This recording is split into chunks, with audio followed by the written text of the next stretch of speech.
Para po sa lahat ng mga vapers na naghahanap ng second branch ng Vape Line 2, sa Angeles City Main Gate po siya.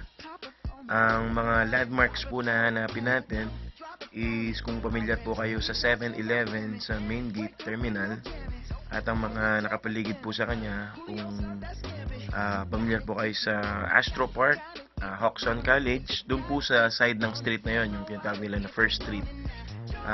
Sa mga mahilig naman pong kumain, halos magkatabi po sila ng Lizanela, yung kainan. So mag-umpisa po tayo dito sa 7-Eleven, dito sa Main Gate. Kung makikita niyo po sa video, ang First Street po ang pupuntahan natin. Kung nakaharap po kayo sa SM, sa kanan po siya. So all you have to do is just go over First Street. Lucky for you, that's what I like. That's what I like. Stay by the fire at night. Silk sheets and diamonds, all white. Lucky for you, that's what I like. That's what I like. Lucky for you, that's what I like. That's what I like. I'm talking trips to Puerto Rico. Say the word and we go. You can be my flica. Girl, I'll be a flico, mama sister. I would never make a promise that I Sa building po na ito, nakalocate yung vape line. Kung nahihirapan po kayo, tingin po kayo sa taas.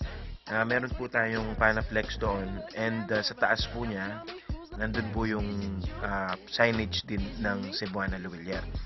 Ang vape line po ay nasa bandang dulo siya, left side.